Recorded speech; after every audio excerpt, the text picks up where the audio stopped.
23 horas 20 minutos, nós estamos aqui ao vivo fazendo o Batom com Pimenta desse domingo aí de primavera estranha. Tô com uma vontade que essa primavera chegue logo. Ela até ameaçou, mas já saiu de cena de novo. Mas não tem problema não. Quero contar para vocês que a partir de amanhã o Batom com Pimenta está na internet aí, liberado, e no blog, gente, batomcontuse.blogspot.com, em 8 idiomas diferentes. Eu não sei quais são, mas depois o André vai me contar quais são e eu conto para vocês, tá? Web TV Joinville em parceria aqui com a gente, transmitindo, quer dizer, não, gravando, para retransmitir amanhã, a partir da tarde, em todos os nossos sites, Facebook, na Web TV Joinville também, e também no nosso blog, tá? Então acesse lá, você que perdeu hoje ou perdeu uma parte do programa, vai poder acompanhar amanhã na íntegra. Bom, a gente mudou o time aqui no nosso campo, nós estamos agora com o Luiz Rafael Krubi, ele que é o guia e marido do Estropício. Que história é essa de Estropício, chamando a Adria dos Santos, essa campeoníssima de Estropício? Você deixa isso, Rafael? Deixa, porque foi uma amiga dela que colocou, então é uma forma amigável de se cumprimentarem. As duas se cumprimentam assim, não tem problema. Esse negócio de colega de quarto, de levar pra cá, levar pra lá, foi assim que surgiu o apelido, Sheila? Ficaram íntimas, que bacana. E ao lado dela, a Aninha, eu tô proibida de dizer que ela é Ana Maria Fonseca Teixeira, porque ninguém vai saber que ela é a Aninha. Aninha é Aninha só no nome, porque ela é um mulherão, super alta, ex-atleta de basquete. Exatamente. Professora de Educação Física? Isso. É formada pela Univille também? Não, eu sou natural de Campinas, formada na Unimep Piracicaba. E você veio para Joinville praticar esporte, Ana? Exatamente. Eu vim jogar pelo município para poder participar dos Jogos Abertos e, paralelamente, tinha uma amiga que trabalhava já com esporte adaptado, me convidou para acompanhá-la no basquete em cadeira de rodas. E aí já fazia um trabalho em Campinas, né, com essa modalidade, e foi um pulo, né? Então, mas como sempre, as histórias que a gente conta aqui, ou seja, não tinha nada planejado, você nunca pensou que fosse trabalhar como técnica, muito menos coordenar uma delegação inteira de pessoas em cadeira de roda, atletas de cadeira de roda. Aconteceu tudo por acaso? No meu caso, especificamente assim, em Joinville, vamos fazer 10 anos no ano que vem, junto com uma professora amiga, Sônia Ribeiro, nós idealizamos e fundamos o CEP, né, que é o Centro Esportivo, esse clube esportivo, e aí sim nós somos coordenadores de todas essas modalidades, né? Especificamente na delegação brasileira, eu vou ajudar a coordenar a modalidade do basquetebol em cadeira de rodas, em Guadalajara. O CEP tem um espaço próprio, ele funciona como, onde? O CEP é um clube esportivo que nós conseguimos quebrar muitas barreiras, né? Há 10 anos atrás ninguém se falava em esporte para pessoas com deficiência a nível de possibilitar a competição. Então iniciou com uma modalidade, basquetebol em cadeira de rodas, e hoje nós temos 5 modalidades e mais uma escolinha paralímpica. Então nós quebramos muitas barreiras ao longo desses 10 anos, a gente quebrou sempre muitas as primeiras vezes. Ou seja, foi a primeira equipe catarinense, estamos disputando a primeira divisão nacional de 104 equipes que existem no Brasil. O CEP. A equipe do basquetebol em cadeira de rodas Raposas do Sul. A Sheila Finder foi a primeira atleta com deficiência física em Santa Catarina a participar de uma Paralimpíada. Nossos atletas de natação foram os primeiros do estado a estarem disputando os campeonatos nacionais, a pegarem seleções. A bote paralímpica para paralisados cerebrais é a única equipe catarinense que vai disputar um campeonato brasileiro esse ano. E essa semana, hoje, acabou de chegar a primeira equipe catarinense do futebol de paralisados cerebrais a disputar um campeonato brasileiro. E completando a fala da Sheila, nós temos a única escolinha do Brasil a trabalhar com modalidades para crianças mesmo. Nós temos um grupo de 5 a 12 anos, crianças com deficiência física, que dos 5 aos 12 anos, eles são estimulados a fazerem todas as modalidades.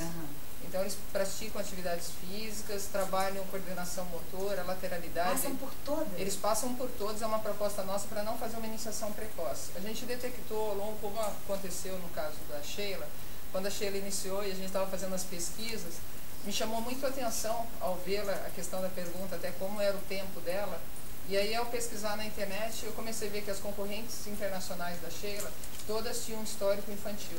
Todas tinham iniciado nas escolas. Isso não chamava muita atenção. E não como a Sheila aos 24. E a Sheila aos 24. Então foi assim, um grande desafio, que era um trabalho de médio e longo prazo, a gente poder caracterizar esse trabalho aqui em Santa Catarina e aqui em Joinville. E aí, especificamente, a gente conseguiu ir trabalhando aos poucos com adolescentes, e há 3 anos nós temos o CEPinho, que aí seria essa proposta, e aí as crianças passam por todas as modalidades, e aos 12 anos, a modalidade que ele se identificou, ele é encaminhado. Nós, ao longo desses 3 anos, nós já conseguimos encaminhar um menino para natação, já conseguimos encaminhar um para o atletismo e já conseguimos encaminhar um para o basquete. E todas essas crianças já pegaram seleção catarinense.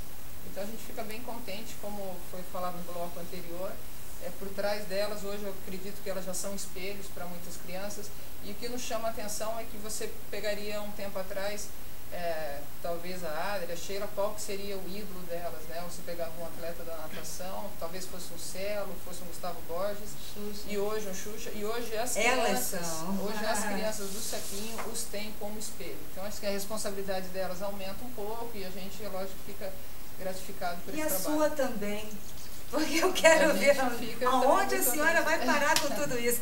Eu disse que o programa de hoje era para levantar a nossa moral, né? Moral da cidade, por poder ter pessoas assim fazendo um trabalho tão bacana. Tá vendo? Por causa da Ana, né? Que acontece esse tipo de coisa. É uma partinha, tem uma equipe, a gente fica contente que tem uma equipe muito grande. Depois da continuidade da fala, a gente vai poder falar um pouco mais do que é desenvolvido na cidade, mas hoje já tem uma equipe muito grande nesse Mais sentido. Importante que isso, tem uma ideia plantada e não tem volta. Daqui para frente é só, né, ir colhendo e colhendo. E você, Rafa, onde é que você entra nessa história toda? Você já era atleta quando conheceu a Adria? Sim, eu já era atleta até o ano 2000. E essa pessoa que treinava comigo... Que era você é joinvilense? Sou de Joinville. Até o ano 2000 eu treinei atletismo.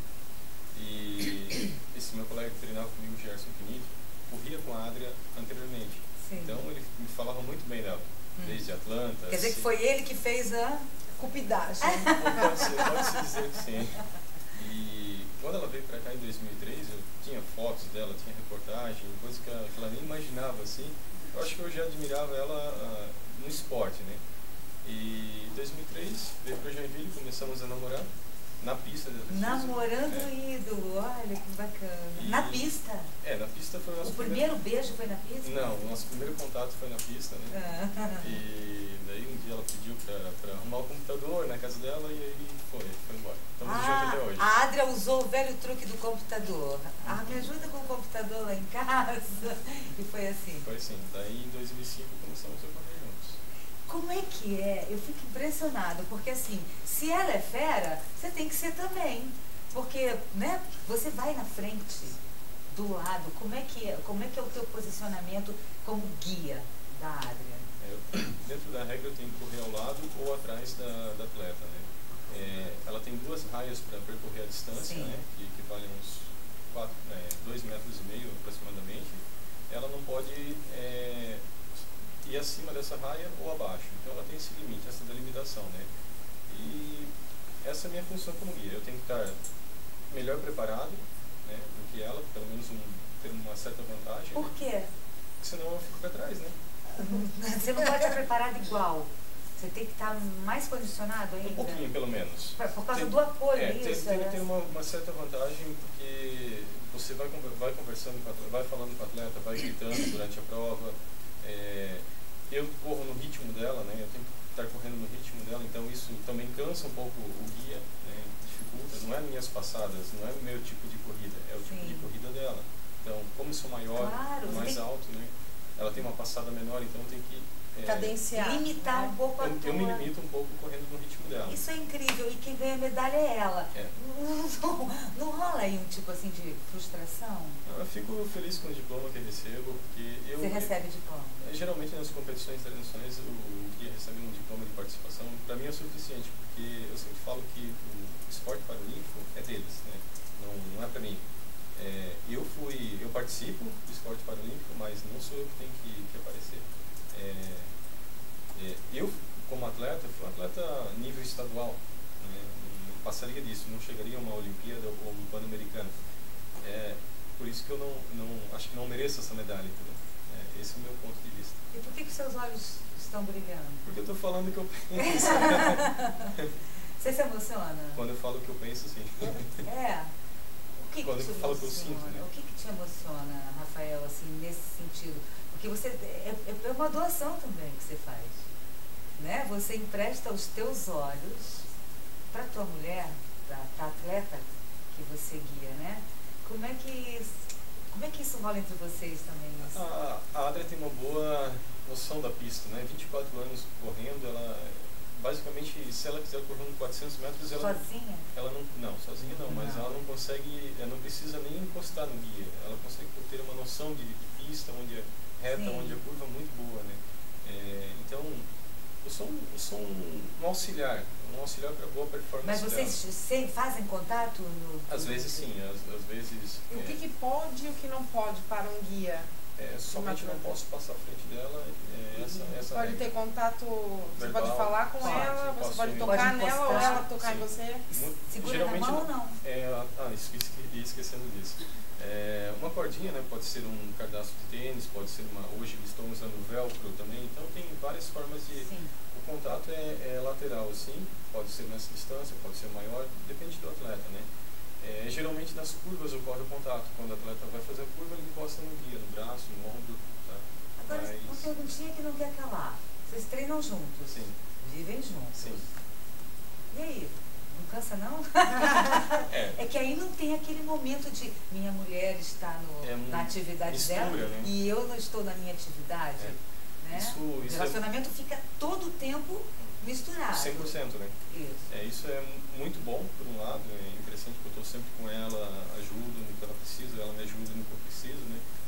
Mas também tem um lado negativo, que é você eu saber do problema dela, ela saber do meu, né? Então, às vezes, isso acaba batendo e prejudica no rendimento, né?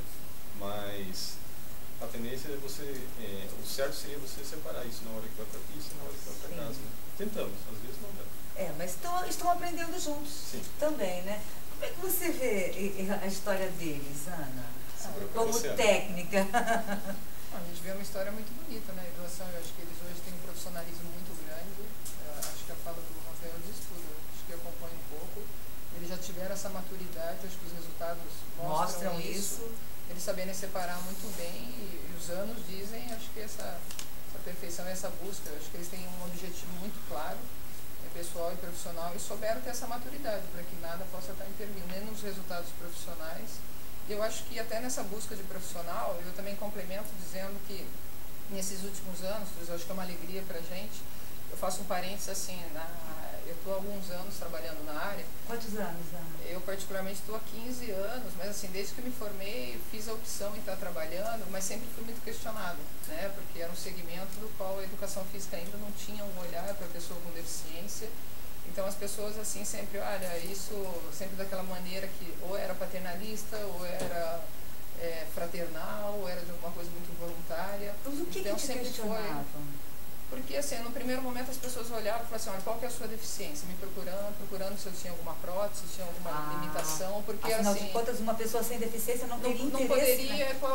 Qual era o incentivo, qual que era a questão. Então, assim, sempre teve muito voltada a questão das pessoas com deficiência, sempre aquela relação familiar, né? Então, as pessoas sempre tinham um olhar muito piegas em relação a isso, né? E assim, não se chamava atenção que internacionalmente você via que era um segmento do mercado, então as pessoas tinham uma afinidade como uma opção profissional. Você já enxergava isso? E era uma coisa que eu já comecei a ter uma identificação muito grande, mas era até questionada até pela própria família. Hoje são os que mais me dão apoio nesse sentido, mas a gente percebia que as pessoas assim, esse mercado não vai dar certo, então foi uma busca muito grande, pessoal, dizer, é isso que eu quero. E a gente vê que ao longo dos últimos 10 anos, hoje a professora que me ajudou a fundar o CEP, a professora Sônia, que é da Univille, a gente olhando, são 12 profissionais, mais ou menos 12 a 13 pessoas que se formaram na Univille ao longo desses anos e estão trabalhando no paradesporto. E aqui a gente tem alguns exemplos, todas as pessoas que hoje estão envolvidas com o paradesporto em Joinville, e já tem acontecido muito, pessoas saem da graduação e já entram como uma profissão, como profissionais já inseridos no mercado, trabalhando com o esporte. Porque acabou abrindo caminho. Acabou abrindo um segmento muito grande, né? Então, assim, a gente tem até algumas curiosidades. Hoje no CEP nós temos 7 ex-alunos da Universidade da Univille que estão trabalhando nessas modalidades diferentes. Nós temos 3 pessoas com deficiência que estão na nossa instituição, que acabaram se formando na área da educação física. A Sheila é um exemplo, também foi formada em educação física. E os outros 2 deficientes hoje são professores. Então, além de eles serem espelhos como atletas, eles são professores de educação física, como uma opção de segmento profissional de mercado. E aí eu acho que uma coisa muito importante que a gente frisar aqui, a relação da autoestima, é que Joinville é uma das únicas 3 cidades do estado de Santa Catarina que tem dentro da prefeitura, dentro da Secretaria de Esporte, um departamento vinculado ao paradesporto. Então, como você tem para a terceira idade, você tem para a recreação, você tem para a competição, para a iniciação esportiva, você tem hoje um departamento que cuida do paradesporto. Então, ela tem hoje uma cadeira de respeito profissionalmente, um reconhecimento como todas as outras áreas de mercado. Isso foi uma proposta da gestão e que nos tem chamado muita atenção a nível do estado. Da gestão que você fala é a gestão Carlito Neto? A gestão atual, porque tem 3 anos, né? Então, assim, faz 2 anos e meio, então foi uma proposta que acreditou no paradesporto, que ele sabia. Joinville tem um trabalho muito bom, o professor Amauri, o pessoal do tênis de mesa, né, o Toshimi. Nós temos 5 instituições, tem a GIDEV, a PAI, a ADEG, o NAIP, são instituições que vêm trabalhando, mas elas estavam trabalhando de maneiras isoladas. Sim. Então os resultados não estavam sendo potencializados, não estavam sendo incentivados, eles trabalhavam muito de maneira isolada. Então a prefeitura resolveu instituir um departamento que ela pudesse unir todas essas forças, que pudesse ter um coordenador geral, que é a professora Rosicléia. Sim. Então ela dá auxílio a todos os eventos que acontecem no movimento paradesportivo. E eu acho que uma recompensa, um resultado para todos nós joinvilenses, que é uma alegria, foi esse ano, Joinville é a atual campeã dos Jogos Paradesportivos de Santa Catarina, o Parajás. Então, eu acho que isso já é um reconhecimento nessa questão profissional. Então, eu acho que a questão da pergunta, tanto do Rafael como da Adria, é que ele já vem hoje de uma geração, de tanto de atletas como de profissionais, que não usa o esporte como um meio, como amador, e vê como uma questão profissional. E a gente vê isso hoje nos adolescentes e nas crianças, né, do CEP, hoje do CEPinho, como na GIDEV, enfim, como as outras instituições, que você vê que eles querem ser atletas de competição. Então, hoje, e isso era a nossa proposta, né? Você falou do mundo do futebol no Brasil, quer dizer, o sonho das crianças eram ser jogadores de futebol. Hoje nós fizemos uma pesquisa no ano passado, e muitas crianças que estão na nossa escolinha, muitas até querem ser professores de educação física e muitos querem ser atletas de competição.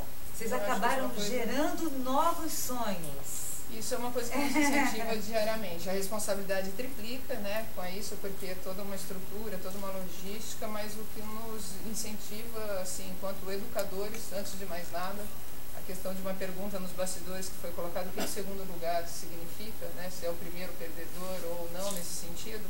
Eu acho que não só o sonho, mas a incentivar a meta. E a pessoa com deficiência, ela não está isolada, né? Ela tem um vínculo muito grande, tem pai, tem mãe, tem família, é um segmento hoje que está dentro das diferenças, mas ao mesmo tempo, sem as diferenças, a gente não pode destacar nada. Rafa, eu já vou deixar você completar. Lembra bem o que você quer falar, porque a gente vai ter que ir para apoio cultural, tá? Estão mandando a gente aqui, tempo. Essa história que a Ana acabou de dizer, eu ouvi ontem, num festival de bandas de rock do Plug Bar, eu participei como jurada, e alguém escutou e passou pra gente essa informação de que um pai teria dito para um roqueiro, um menino novinho que ia subir no palco assim, sabe o que é o segundo lugar? É o primeiro perdedor. A princípio choca, né? Mas eu tenho certeza que os pais dessas crianças agora, ou os pais que terão filhos especiais no futuro, terão aí muito incentivo, terão muito mais vontade de inserir seus filhos em competições, no esporte, nem que seja para conhecer e criar aí novos sonhos, que é disso que a gente precisa. A gente vai para o apoio cultural e já a gente volta com o último bloco do Batom com Pimenta de hoje, e realmente está especial.